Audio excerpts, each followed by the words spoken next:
O meu nome é Manuel Pinto, eu venho da Universidade do Minho e é o meu privilégio apresentar o conferencista que faz, digamos assim, o arranque, do ponto de vista dos debates desta sessão, deste Congresso. Teremos uma metodologia em que o professor David Buckingham fará a intervenção de abertura durante cerca de 40 a 45 minutos e haverá depois curtíssimos comentários da parte do professor António Granado e de mim próprio. E se houver tempo, uma vez que nós estamos aqui com constrangimentos temporais e queremos dar tempo às comunicações livres, não é? Nós procuraremos, portanto, ser rigorosos neste controle do tempo e eu farei rapidamente uma breve apresentação dos nossos convidados. Antes disso, gostava de saudar também uma audiência que não está aqui presente, que é aquela que está eventualmente a acompanhar-nos através da internet. Este congresso está a ser transmitido em direto, pelo menos nas suas sessões plenárias, através da internet. E, já agora, queria agradecer também a todas as pessoas que estão a dar apoio, o staff, tradutores, etc., que estão também a ajudar-nos a que esta seja uma experiência de comunicação e a tradução desse ponto de vista é também importante. Bom, eu gostava de começar pelo professor António Granado, que é hoje professor de jornalismo, sobretudo ligado às questões de jornalismo e de multimédia na Faculdade de Ciências Sociais e Humanas da Universidade Nova de Lisboa. Tenho uma grande trajetória como jornalista e muito ligado ao online, ao jornalismo online. Desempenhou funções e terminou a sua tarefa no Público, em particular, onde fez toda a sua carreira como editor do Público Online.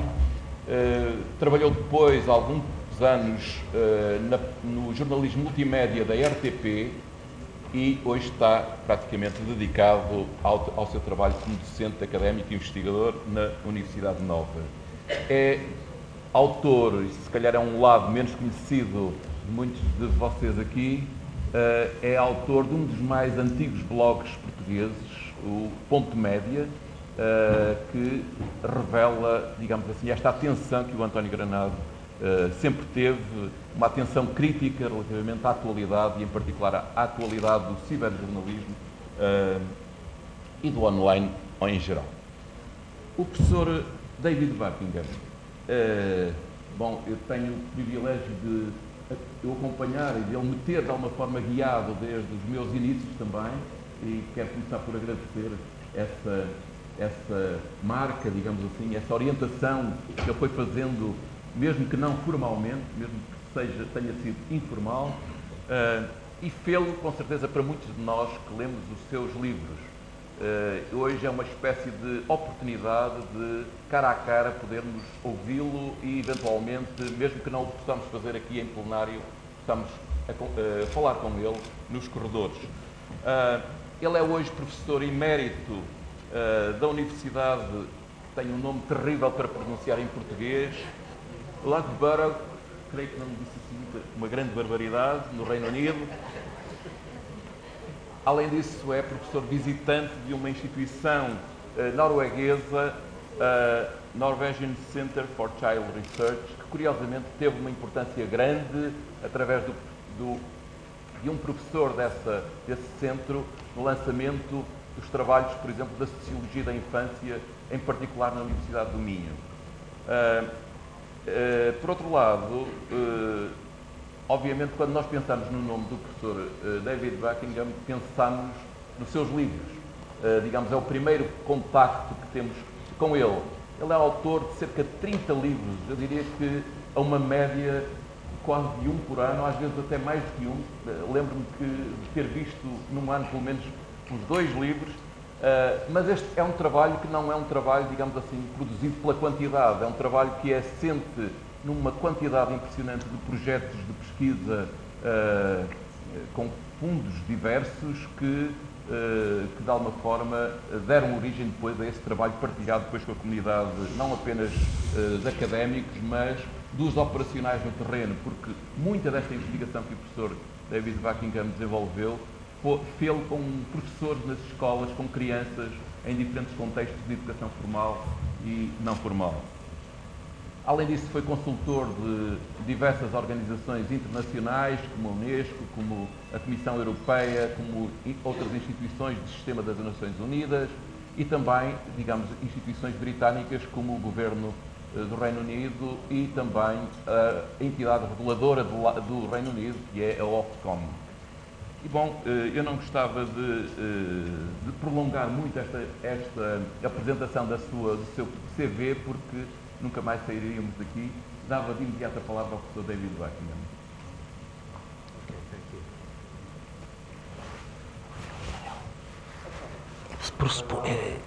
Good morning, everybody, and thank you for the invitation to this pavilion of knowledge. It's a very grand and fancy place, I would say. Thank you also to the organisers for inviting me, and I shouldn't forget to thank the translators who will make all this possible. Okay, literacy, media, citizenship, technology, education, culture, politics. I spoke to Sarah and I said, can you tell me which aspect you would like me to speak about? And she said, well, everything. So I have 45 minutes. I always speak for too long, but I will try to keep to my 45 minutes. And what I want to talk about is really to this title, and I guess you will tell from my title that I also have a particular interest in children and young people. I think when we come to... Now, the question is, will the... Okay. When we come and talk about young people in this context, there's often the idea of a generation gap, that there has been a change in use of media, and that is manifested by differences in generations. So we have the idea, as in this kind of image, that somehow generations are defined by technology, the digital generation, the internet generation, the PlayStation generation. In Japan, they talk about the thumb generation, that children apparently have very powerful thumbs because of using the mobile and the game console. We have these related ideas: bionic kids, digital natives, cyborg babies. And the idea here is really that technology somehow defines what it means to be a person, that people who are growing up in this digital world are growing up to be different kinds of people. I want to start by questioning this, and as when I put this talk together, as I always do, I go on Google Images and I steal pictures. I mean, copyright, who cares about that?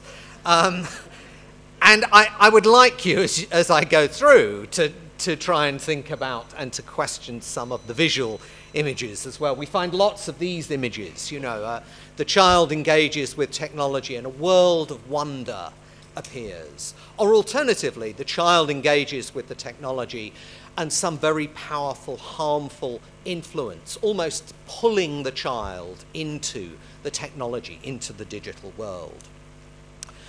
When we talk about this, the debate, I think, is often very polarized and simplistic. On the one hand, we have the idea of the internet and digital media as a source of pornography, as a place where pedophiles run around, terrorists are seducing our children. And on the other hand, we have a story about liberation and empowerment, that these technologies will set young people free. We have a tendency to moral panic, and on the other side, we have a tendency towards utopian fantasy.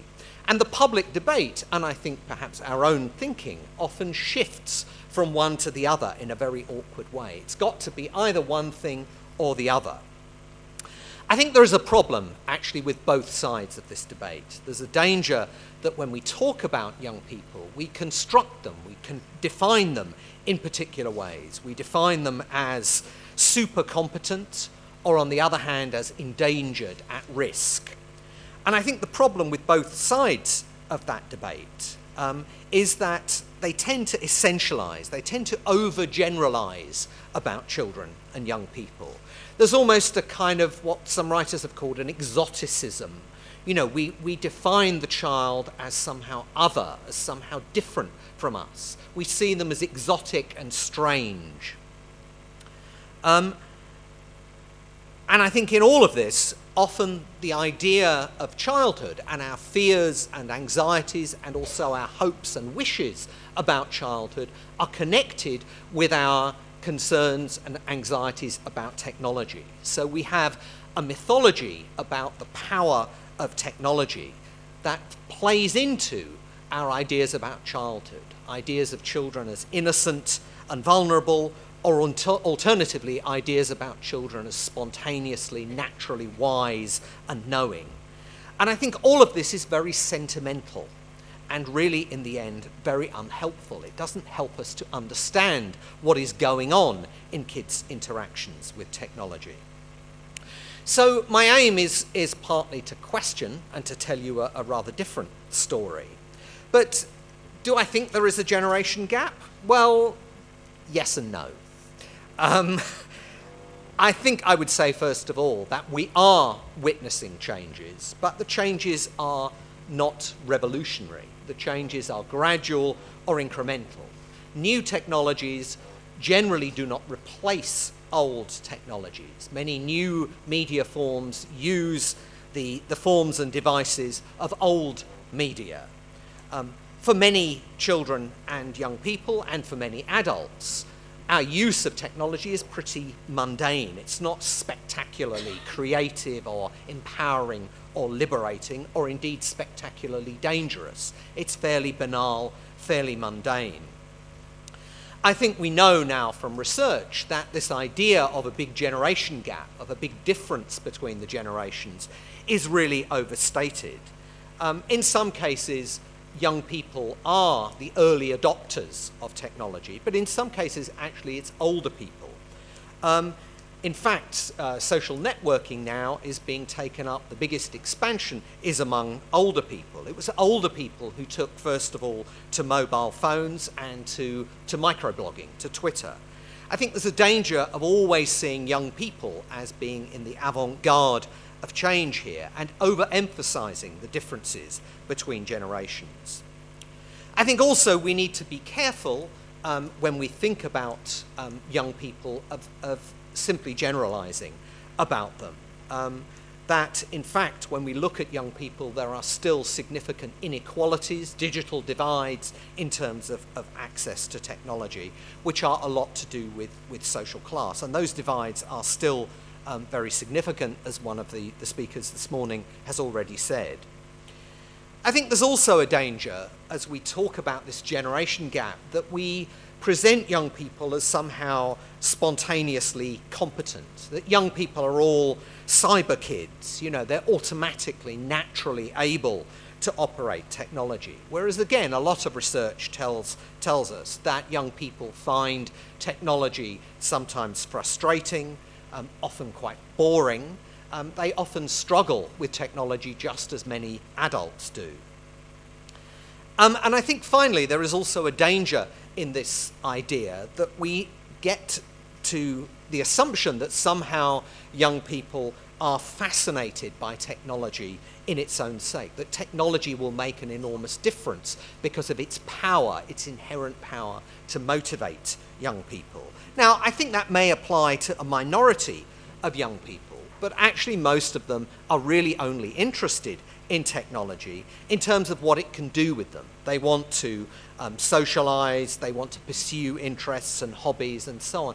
Most of them are not interested in or motivated by technology as a thing in itself. So I think there are some good reasons for challenging and questioning this simple idea of a generation gap. Having said that, yes, there are changes. And I think it's important, as we think about these changes, to see changing relationships between generations in a bigger context. So if we look to social theory, We have arguments about increasing levels of individualization, increasing levels of mobility within society, social fragmentation. People talk about the risk society and so on. Contemporary social theory, some of the big themes in contemporary social theory are actually very relevant here. The idea also that young people's transition into adulthood is increasingly precarious. It's increasingly difficult for them to achieve an easy move from childhood into adulthood. The idea that identity, establishing identity, finding identity, is increasingly complex in the modern world, that we're increasingly having to regulate, to survey ourselves, that identity increasingly becomes a matter of performance, of self-representation, and it's open to challenge. So identity becomes something very fraught and complicated and difficult, and digital media play a part in these changes. And of course, we are also seeing societies that are more consumer-oriented, societies where media and mediation is everywhere. So there are much bigger changes within society, and we need to bear these changes in mind if we want to understand what is happening more specifically with young people and technology. Okay, what I'm going to do is I'm going to give you 10 words, 10 big themes that I hope will enable you to at least think about this relationship between young people and technology. And I think important to say that some of these themes are to do with technology itself, but they're also to do with culture, with society, with the economy. And I think we really need that broad, in-the-round understanding of what is happening here. Okay, so first, count the words. My first word is convergence. And convergence is often talked about as a technological phenomenon. It's about the fact that increasingly everything, newspapers included, are digital. And the smartphone is perhaps the most obvious manifestation of this convergence, this coming together of media and technologies. But I think it's important to say that convergence is also an economic phenomenon. So we're talking about multimedia, cross-media franchises. If we think about how media operate and how technologies operate in the modern world, if we think about the big players in this world, if we think about Facebook and Google and Apple and so on, and also about News International, we think in the UK about the BBC, increasingly there is this economic convergence, this economic coming together. We're thinking about media that cross and are available in multiple platforms through multiple franchises. And that means that convergence is not just technological, but also cultural. So increasingly, media texts are connected with other texts, this phenomenon of intertextuality. Every media text becomes a link in to other media texts. Every media text advertises another media text. So what we have is a kind of, and particularly I think if we think about children's culture, if we think about the successes of children's culture, Pokemon, Harry Potter, if we think about teen media, increasingly what we're seeing is this multimedia convergence, this synergy between different media. What that means also is apparent at the level of the consumer or the user. So we're talking about a proliferation of media rather than simply one medium displacing other media. We're talking about an increasingly wide repertoire of media choices. Television did not replace reading or the cinema. The internet has not replaced TV. Rather, what's happening is the repertoire of media choices is becoming bigger. What may be changing is the reasons why people use particular media, the context in which they use them. But in general, what is happening is a wider range of possibilities. And what is quite notable, perhaps particularly for young people, is then their ability to use media, multiple media, simultaneously, what's sometimes called multitasking. So we have statistics like these. 8 to 10-year-olds in the US spend 1/4 of their media time using multiple media. I suspect the figure is higher than that. You go into a teenager's bedroom and what you find is them using multiple windows on the computer.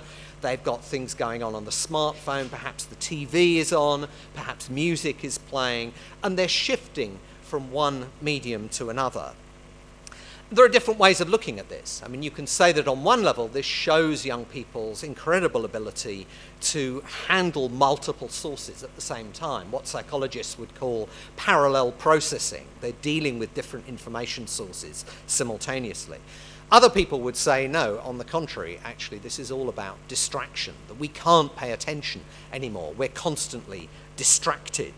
And certainly within the media industries, I like this idea of the attention economy, that one of the things that media companies are having to do is to struggle to gain our attention, that attention has become a commodity, something that needs to be captured and it can then be sold within the media marketplace.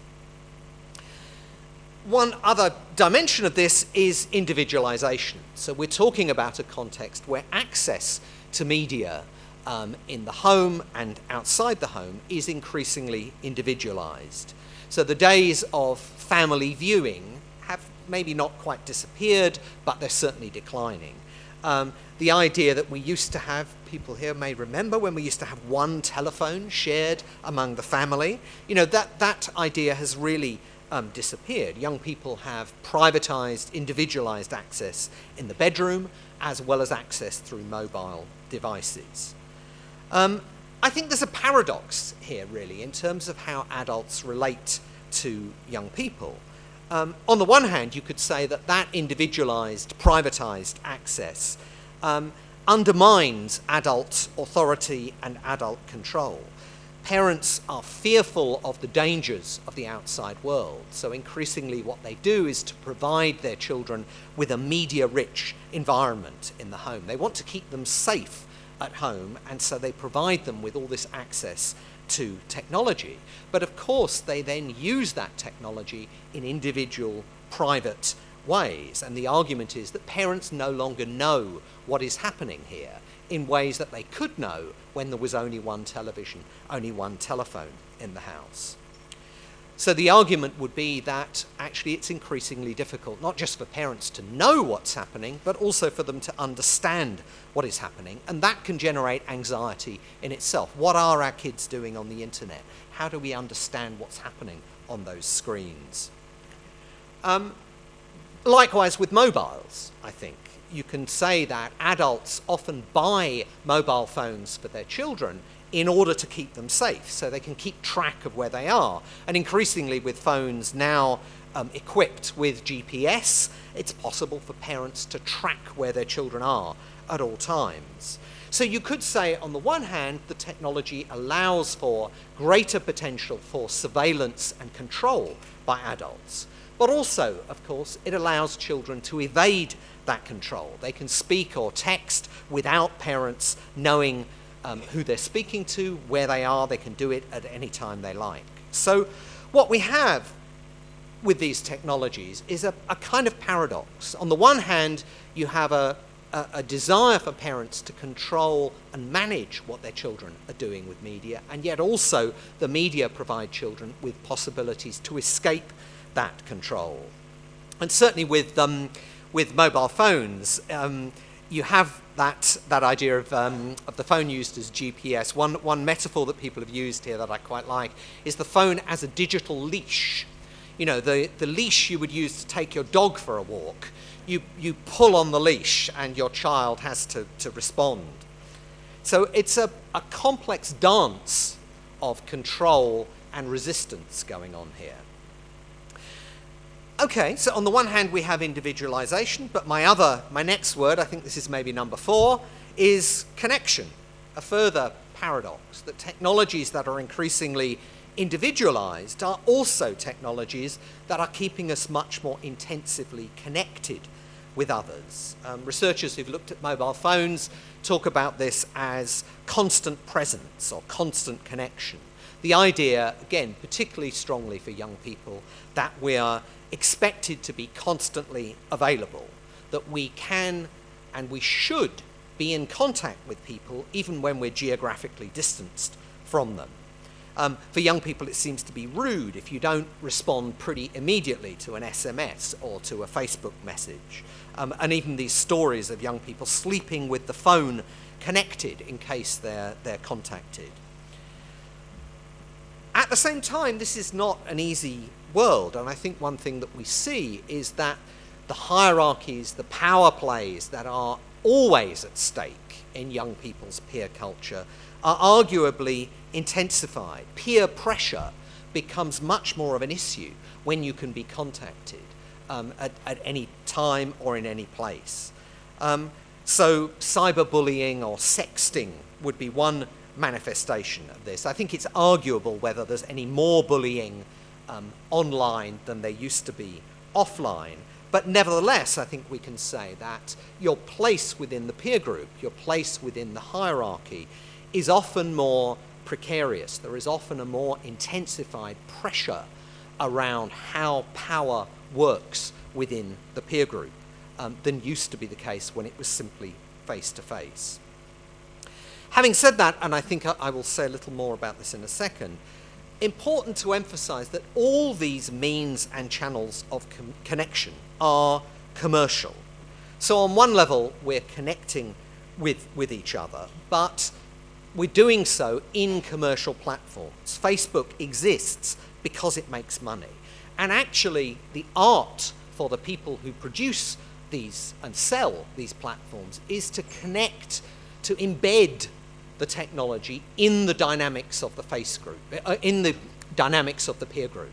So what is friendship all about? What does it mean to be a friend?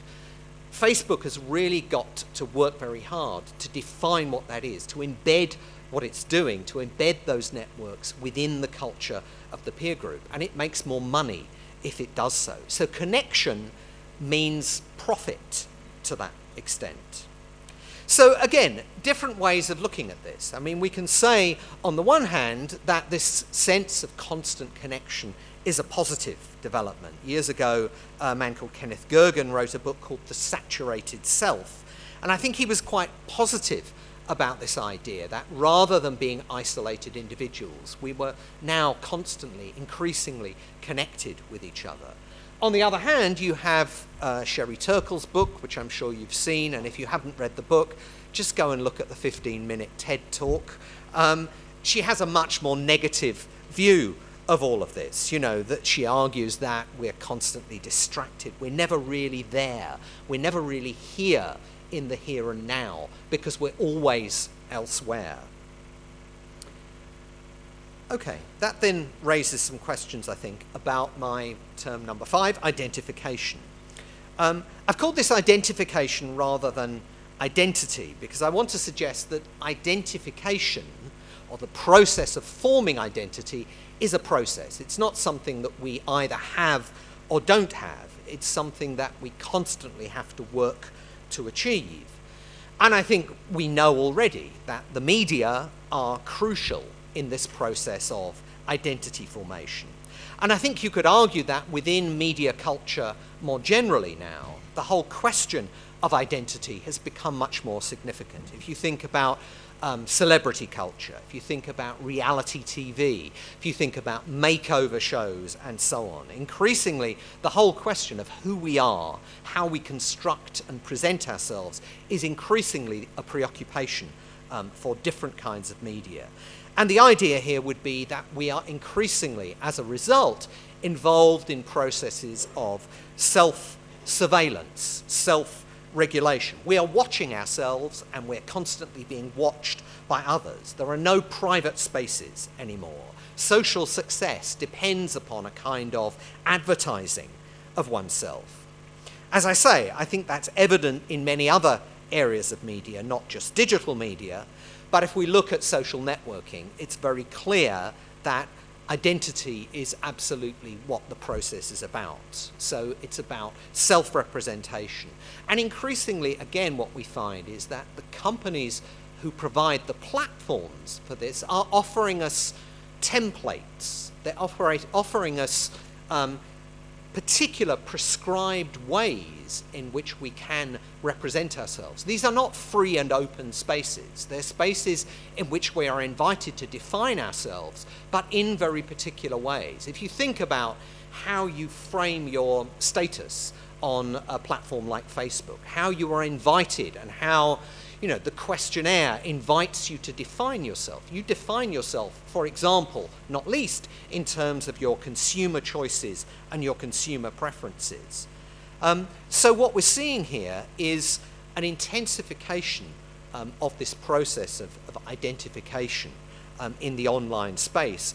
And in that context, people have already spoken about this, the whole issue of publicness, publicity, the blurring of the boundary or the refiguring of the boundary between the public and the private becomes increasingly complex.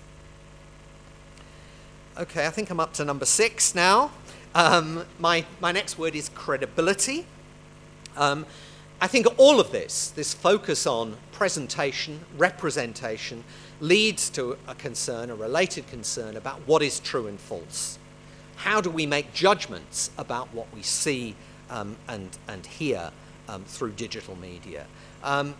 Academics frequently advise their students not to use Wikipedia.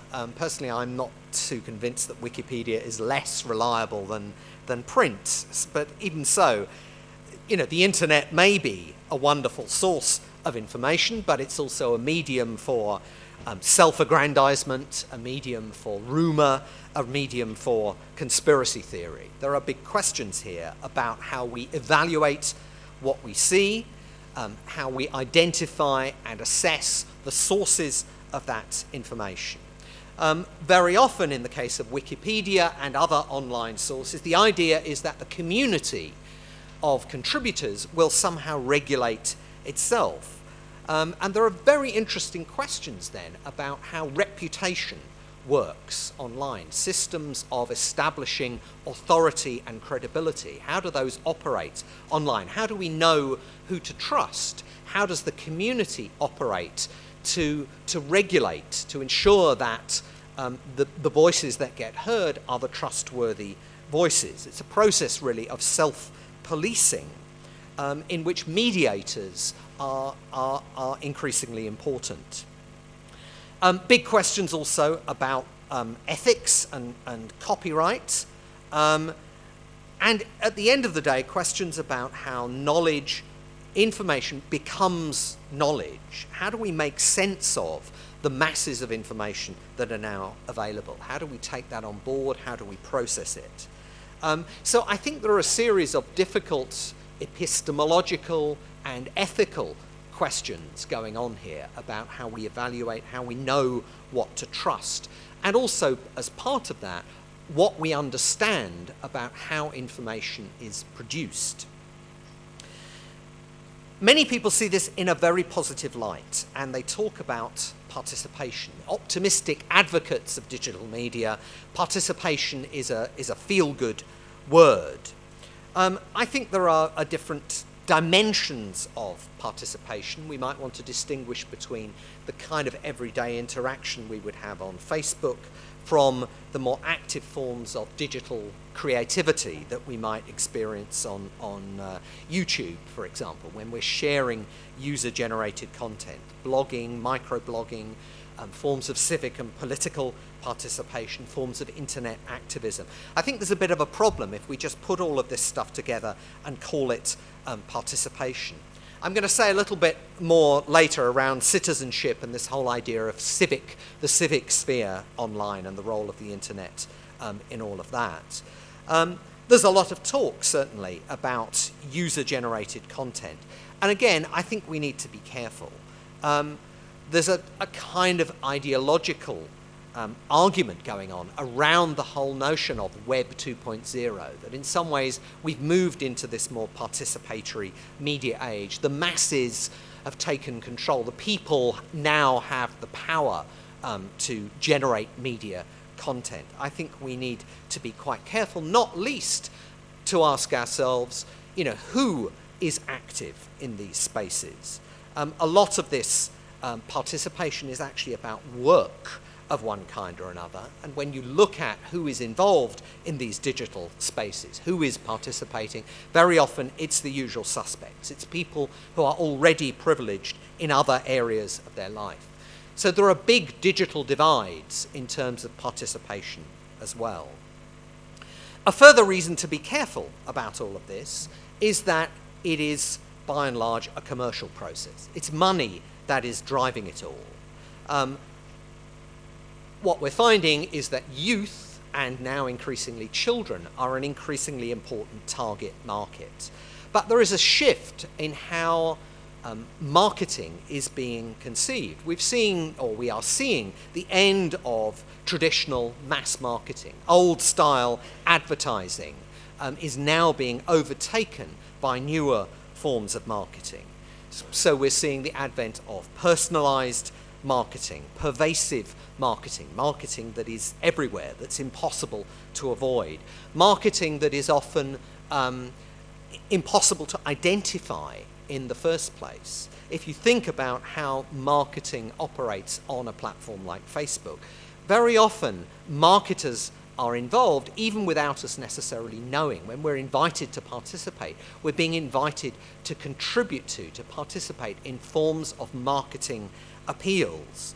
Now, the marketers will often say that this is all about empowerment, it's not about passive consumption, but it's clear that there are forms of embedded marketing, viral marketing, what's called co-creation going on here, in which people are very much involved as active participants, not just in making sense of marketing, but in distributing marketing messages, often in creating marketing messages.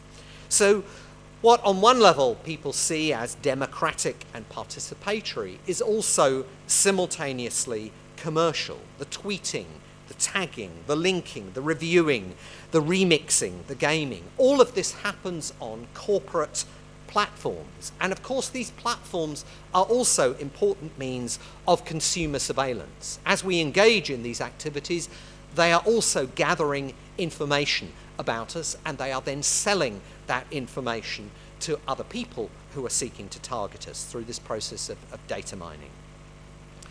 I think one can go a bit further and say actually this process also involves labor. It also involves work. And one of the interesting areas of research around digital media now is the so-called digital labor debate. I mean, one can look at this partly in terms of employment within the digital technology industries. And there is a growing literature on this, from the Foxconn sweatshops, where actually computers like this one I'm using now are produced, through to the hipster technology companies. I've been very involved in what's happening now in East London, where you have new startup technology companies, companies for whom work is play and play is work, or at least this is the story. But one can argue that, in a way, the economic model has shifted. We've gone from a situation where, as people used to say, the media was the free lunch, that the media was about selling audiences to advertisers. Increasingly now, we have become not just consumers of media content, but also producers of media content in this commercial process. There's a kind of hidden labor going on here. There is work involved in how we generate content and put it up on Facebook, on YouTube, and so on. That in a way one can say that user-generated content is a form of free labor that allows the further generation of profit by media companies. I think this is term number 10, probably. My last word is inequality, because I think, following from what I've been saying just now, is that the tendency then of markets is to accentuate inequalities. I've done a lot of work in the last few years around the whole idea of the commercialization of childhood. People often talk about this in terms of this idea of consumerism, that somehow children are being seduced into a false ideology where they see everything in consumer terms. I would argue that actually the bigger problem here is not to do with consumerism, it's to do with inequality.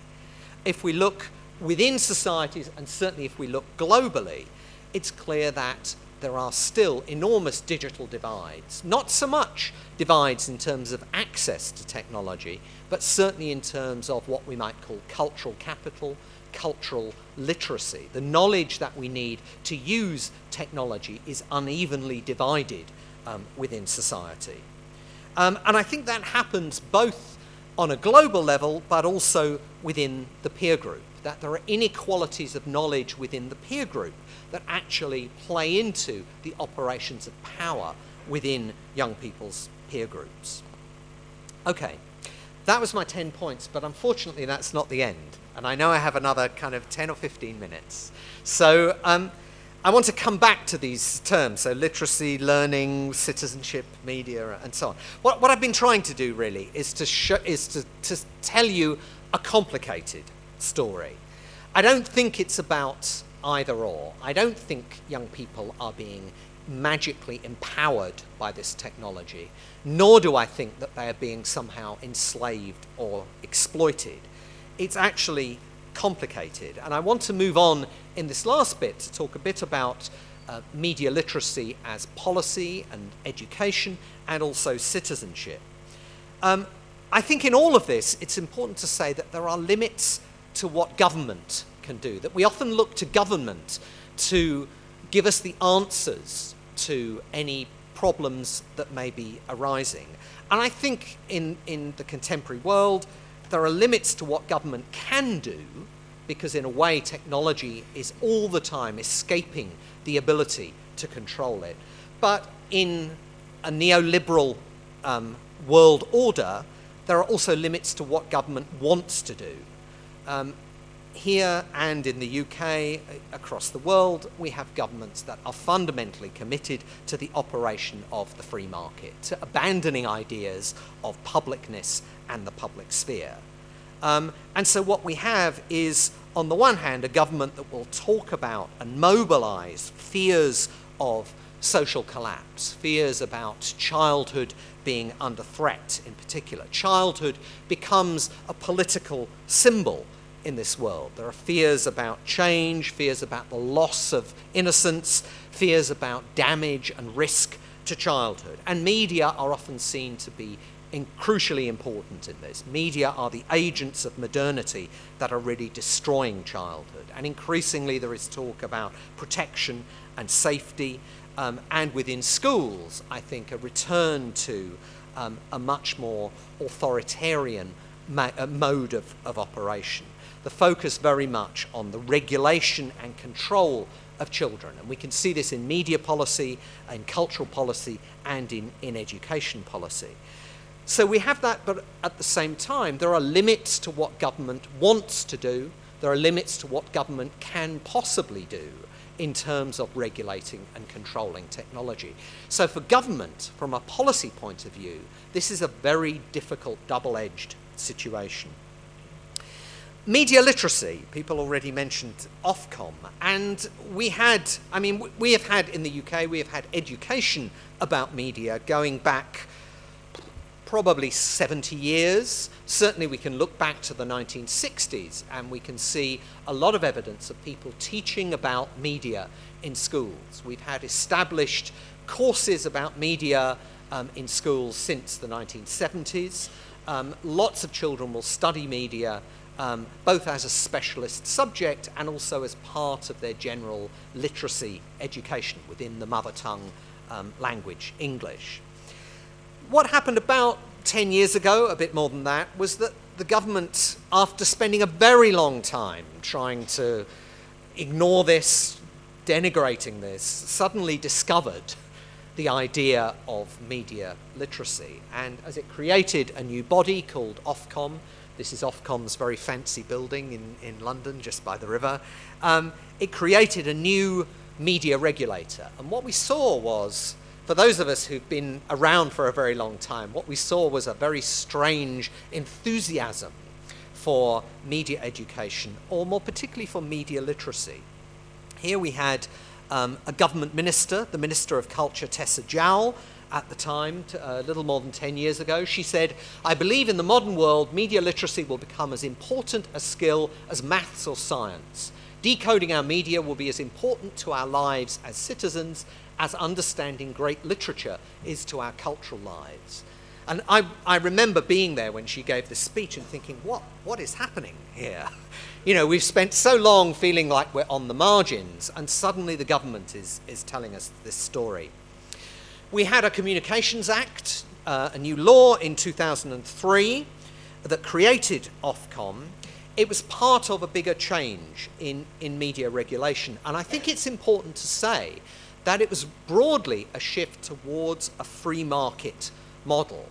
It was partly about the government's addressing new technology, but it was also about the government creating more space for a free market, or a so-called free market, a more commercial market in communications. Where does media literacy fit into this? Well, I think there is an argument for saying that the government effectively was backing off. The government was saying, we need to leave the market to do what the market does. We need to leave the market to provide media and communications. There are problems here. There are risks at stake in that process. But the answer is not for the government to control people. The answer is for people to control themselves, for people to regulate themselves. So we see a move from government regulation to citizens' self-regulation, or more precisely, to use the term that Ofcom used, citizen consumers' self-regulation. And for Ofcom, really the citizen was a consumer. Consumers would regulate themselves. And that's where media literacy comes in. I think we can argue that the government suddenly discovers media literacy because it sees media literacy as a way of encouraging people to regulate themselves, to be responsible for their own behaviour and their own conduct in this new media landscape. Now, there is much to say about media literacy, and I could tell you another story. I think there's a very interesting story, and I've written about this, and you can find stuff online, about the whole policy process. You know, what goes on here? You know, people suddenly start talking about this word media literacy, and then they're not clear about what it means. They want it to serve lots of different purposes. I think one thing that was very clear from the beginning was that really this was an initiative from communications policy. It was about communications and media policy. The media policy makers never really spoke to anybody in education policy. So media literacy never gets taken up by people within education policy who've got all sorts of other concerns that they're worrying about. What happens over the 6-7 years following the Communications Act is that basically media literacy becomes narrower and narrower. So those of us who, with a background in media education, were thinking, oh, this is all about citizenship, this is all about culture, this is all about critical thinking. Actually, in the end, media literacy becomes to be about child safety and e-inclusion. Media literacy comes to be the answer to the problem of what do we do about pornography on the internet? How do we make sure that everybody completes their tax return online? Well, the answer is that they need to be media literate. So what we find is the agenda, the definition of media literacy becomes narrower and narrower. And for me, all the interesting questions I would want to ask gradually disappear from the agenda. This absurd kind of preoccupation with internet safety really becomes the dominant emphasis when it comes to children. And by the time we get to 2009, this report, Digital Britain, comes out, and it refers to media literacy, and it says, media literacy is a technocratic specialist term understood by policymakers, but not really part of everyday language. Basically, media literacy is finished as a policy initiative. Okay, I'm aware of my 5 minutes or so I'm going to skip ahead a little bit here. Okay, I'm going to talk about citizenship, and then I will finish. So I think the story of media literacy is really rather a sorry story. In the meanwhile, we've seen a massive push to insert technology in education. I think it's a push that's driven by government, but also driven by commercial companies. That commercial companies increasingly have come to see schools and formal education as a market that they're wanting to move into. And one consequence of that, insofar as people in education are thinking about media literacy, they're thinking about it as digital literacy, and they're thinking about digital literacy in very limited terms. They're thinking about digital literacy as a means of teaching children the basics of how technology works. So there's a lot of technology in schools, but actually the use of technology in schools is very instrumental. The teaching about it is very much reduced to learning how to use a web browser, learning file management and spreadsheets. It's very narrow, very limited. Any of the critical questions that we might want to ask about media and the ways in which technology is implicated with popular culture, those questions don't really come onto the agenda at all. Okay, citizenship. I think in some ways, just as we have a lot of hope around technology in education, we also have a hope around citizenship. And there is the idea that somehow technology will perform a magic trick here. One of the concerns, and it's a concern we're seeing now, we have an election coming in about 3 weeks' time. And one of the big concerns is to do with what is often called the digital disconnect, that young people are disaffected from politics. There is a democratic deficit, that young people are not involved and not interested in politics, and so technology will address this problem. Technology will fix the problem. The internet will save democracy. And so you have people arguing very much that, the internet provokes new forms of participation, but also, I would say, new forms of surveillance of individual behavior. One of the ironies here is that we have activists who are very much involved in the online space. And for activists, for political activists of very different kinds, I would say the internet is valuable for left, liberal, environmental movements. It's also extremely valuable for fascists and racists. But those groups are looking to the internet as a way of building new networks. Meanwhile, this same technology that is seen to be liberating and empowering in political terms is also technology that allows people, the government, authorities, to monitor and survey people's behavior. And the Edward Snowden revelations give us a very clear indication of the potential scale of that kind of surveillance. I did a project a few years ago about digital citizenship, which is in this book called The Civic Web. And we looked at civic websites. We looked at the kind of explosion of civic, citizenship-oriented material, NGOs, governments, activists, and so on, online. And I think what we found in this book was there was a lot of use of technology, but technology did not provide a magic solution. Technology was good for activists, but actually, if you're trying to engage people who are not already engaged in politics and in civil society, technology really isn't going to be the answer. Technology is not a push medium, but a pull medium. It's very good for serving people who already know what they want, who already know what they're looking for, who are already participating. But for people who are not participating, the internet is probably less useful than using old media such as television. We found that organizations were spending a lot of money on websites, making these very fancy interactive websites, but what you found was the phenomenon of the empty forum, the phenomenon of zero comments. People would be putting content up, inviting people to engage, and nobody was engaging.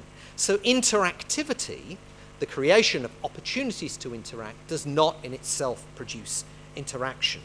And what we found was a fairly traditional finding in lots of ways, that what motivates participation is not technology. What motivates people to become active citizens, to be involved in the civic sphere, is mostly to do with what happens offline, mostly also often to do with issues that are happening in their immediate neighbourhood. They're not necessarily about bigger issues. Okay, I've been rushing a bit at the end, and this is the last slide. So I'm going to leave you with a few questions. Firstly, my first question is, well, you know, is digital really new here? I mean, we know, I think, the purpose of media education. Does the advent of digital media really mean that we have to think very differently? Is digital media education really so different and so new? Or can we not just bring in perspectives from older forms of media education and develop and extend them here? Okay, yes, we need media literacy, but there is a big question, I think, about what kind of media literacy we really need and why.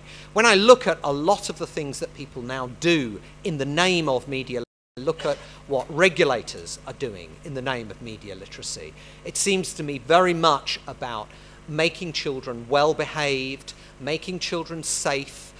It's actually very, very limited. It's making children good little citizens. It's all about producing docile, well-behaved children.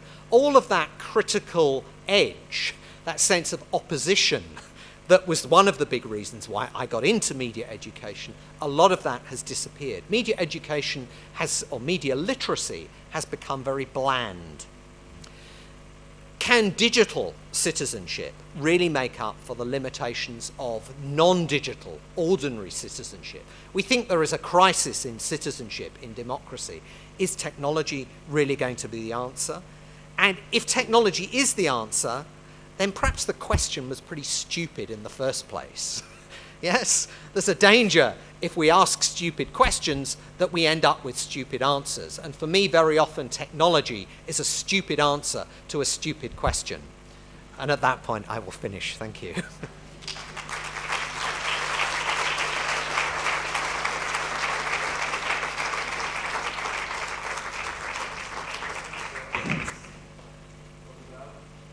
Sem ter combinado com o professor David, eu dei-lhe os meus 5 minutos de comentário. Enquanto membro da organização, acho que posso prescindir deles, e damos então a palavra ao professor António Granado para o seu comentário. Bem, muito obrigado. Muito obrigado pelo convite. Eu acho que é extremamente difícil comentar uma palestra como esta, onde foram levantadas tantas questões sobre a literacia mediática e onde o professor David Buckingham faz algo que não é normal, que é questionar a própria retórica da literacia mediática, ou seja, levantar-nos uma série de questões sobre se estamos ou não estamos a criar cidadãos bem comportados quando lhes estamos a tentar ensinar como é que eles se devem portar nas redes sociais, como é que eles devem atuar cada vez que utilizam a internet, etc. E houve várias coisas que o professor disse durante esta palestra que me fizeram, digamos, levantar ainda mais algumas questões. E eu acho que valia a pena também depois ouvir o público e ouvir as questões que o público tem para fazer. Este ano, a geração que entrou na universidade, pode parecer estranho para alguns aqui, mas a geração que entrou na universidade é a geração de 1996. São os nascidos em 1996. A internet comercial começou em 1995. Portanto, quem entrou este ano na universidade sempre viveu com a internet. E é uma das dificuldades que eu acho que nós temos ao nível do ensino universitário, é perceber até que ponto é que estes jovens, então aqueles que estão a ensinar jornalismo, como é o meu caso, até que ponto é que estes jovens, até que ponto é que faz algum sentido propostas como a partilha de jornais dentro dos espaços universitários, a partilha de jornais gratuitos dentro dos espaços universitários. Estamos perante uma geração que lê muito mais do que as gerações anteriores, certamente lê muito mais, certamente tem acesso a muitíssimo mais informação, mas também certamente está muito menos interessada em ler notícias escritas em jornais. Depois houve uma outra questão que o professor levantou e que é a questão da convergência, e que eu acho que também, de alguma forma, esta questão da convergência está a afetar o próprio negócio dos média, onde eu tive muitos anos. Há uma convergência também, se podemos falar assim, há uma convergência entre os produtores de informação e os consumidores de informação. Os consumidores de informação produzem agora muitíssimo mais informação, e isso, digamos, é um perigo. Os órgãos de comunicação social tradicionais, onde eu próprio trabalhei, veem isso como um problema. E por isso é que, apesar de irem lá beber muitas das informações que publicam, algumas das informações mais interessantes publicadas nos últimos tempos sobre alguns casos mediáticos foram publicadas primeiramente em blogs e foram publicadas por cidadãos. Aliás, o caso que envolve, por exemplo, para dar só um exemplo, o caso que envolve o Presidente da Câmara de Lisboa e a casa na Avenida da Liberdade foi publicado num blog na íntegra. Toda a investigação foi publicada num blog antes de saltar para os órgãos de comunicação social. E, portanto, parece-me que esta coincidência entre os produtores de informação e aqueles que tradicionalmente eram vistos como os detentores da verdade e os detentores da informação, que são neste caso os jornalistas, também é algo que nós devíamos discutir um pouco. Outra questão que me foi levantada, foram levantadas muito mais, mas eu vou falar só de mais duas. Uma das questões que me foi levantada pela intervenção do professor Buckingham foi a questão, quando ele falou do multitasking e da forma como os jornais, os órgãos de comunicação social, esta questão do multitasking e de ir buscar informações a todos os lados. Eu não sei como é que vocês consomem os vossos meios de comunicação social, qual é que é a vossa dieta mediática. Fala-se muito de dieta mediática agora. Eu consumo parte da minha dieta mediática em aplicações que preparam a dieta mediática para mim. Ou seja, que recolhem informação sobre determinados temas que me interessam mais e, portanto, eu a certa altura não sei exatamente se estou a ler uma notícia do Guardian, se estou a ler uma notícia do Atlantic, se estou a ler uma notícia do Washington Post. E esta pulverização também vem dificultar enormemente o próprio funcionamento dos órgãos de comunicação social, dos média, que veem os seus artigos pulverizados. A verdade é esta: há uma pulverização enorme dos artigos na web. Muitas vezes há sites que a única coisa que fazem, há sites em Portugal que o fazem, não é? Há um exemplo de um site em português chamado Notícias ao Minuto, que vocês devem conhecer, que é provavelmente dos sites mais partilhados do Facebook e que não tem qualquer informação original. Zero. Produzem zero informação original. A única coisa que eles fazem é vão a um site, o Jornal de Negócios hoje tem uma grande notícia, reproduzem a notícia do Jornal de Negócios, escrevem-na eles próprios e dizem, citam o Jornal de Negócios, até fazem um link para o Jornal de Negócios, para não lhes poderem ser acusados de estarem a plagiar, mas a verdade é que não produzem qualquer informação original, apenas servem da necessidade de partilhar nas redes sociais, e grande parte da informação que agora, grande parte do tráfego que os órgãos de comunicação social recebem, vem também da internet. E estas últimas questões que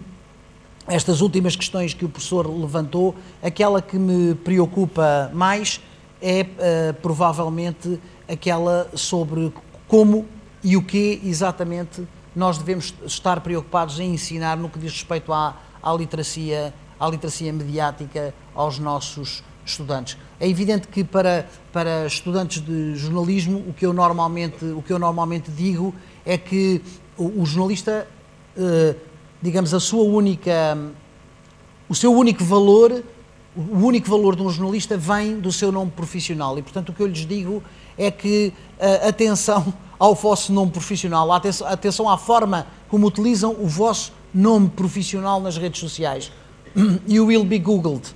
Vocês vão ser googlados e as pessoas vão encontrar a vossa informação, vão encontrar os vossos portfólios vão encontrar a informação que vocês colocarem online, os vossos artigos jornalísticos, e isso pode ser interessante para o vosso futuro, mas era interessante também percebermos de que forma é que esta geração, eu sinto, eu lá em casa neste momento só tenho uma adolescente, eu tenho 4 filhos, os outros já são maiores, e tenho uma adolescente, e a verdade é que, digamos, os conselhos que eu lhes fui dando ao longo do tempo na utilização das redes sociais foram extremamente escassos. Sinto isso, e sinto que os jovens não têm muita noção daquilo que devem ou que não devem fazer online, e também, ao mesmo tempo, de que forma é que podem contribuir para esta outra face da literacia mediática, que não é só esta ideia de serem bem comportados, é também de produzirem algo que seja interessante para o resto da sociedade. Eu gostei muito da conferência, quer dizer, daria para estarmos aqui a falar durante muito tempo. Eu peço desculpa da intervenção ser em português, mas visto haver tradutores, acho que é mais fácil para mim falar em português.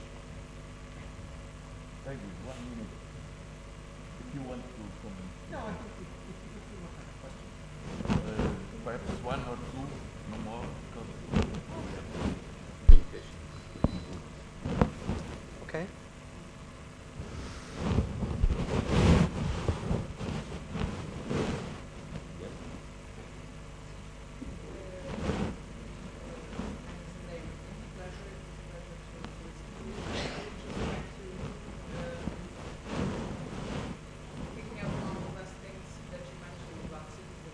Mm-hmm.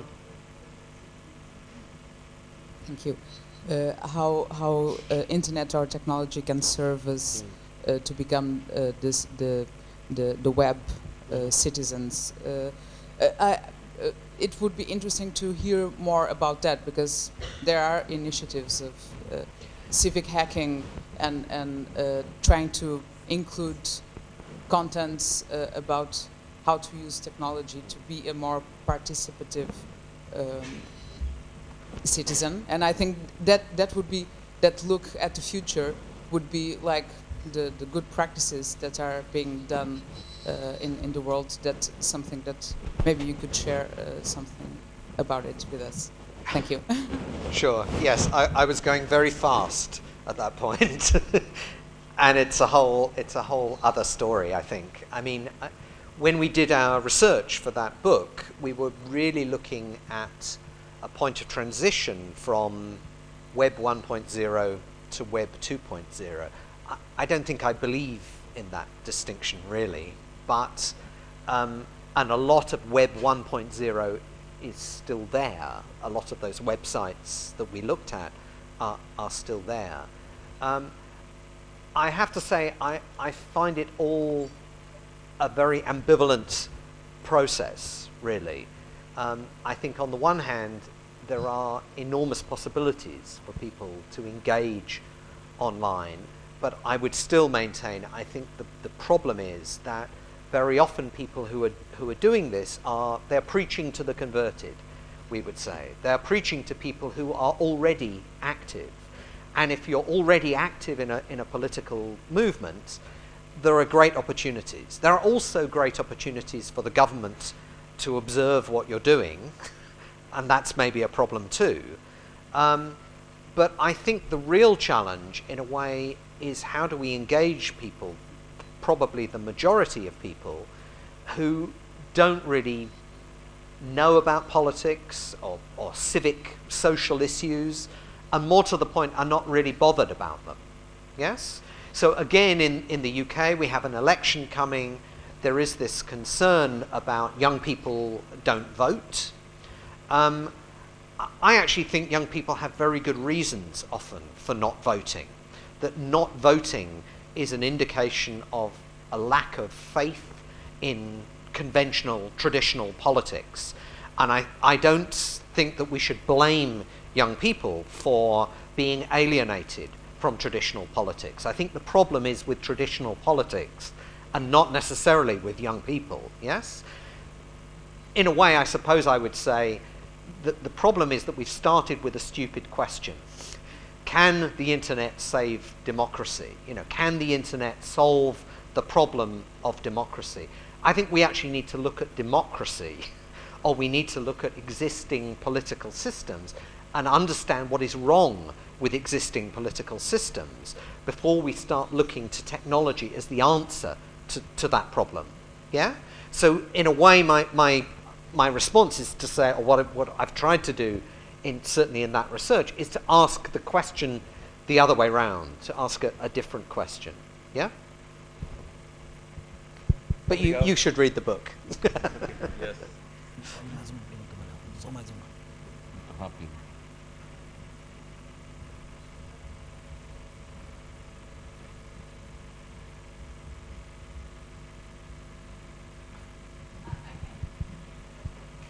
Yeah, but then they can't hear you and they can't translate.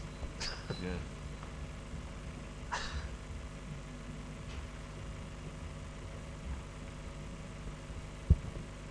Good morning. I'm now beginning to study media literacy. I'm more focused on adult media literacy. And as far as I know, you are more interested on children. I would like to know why children, and what is your perspective about how we can approach media literacy to adults?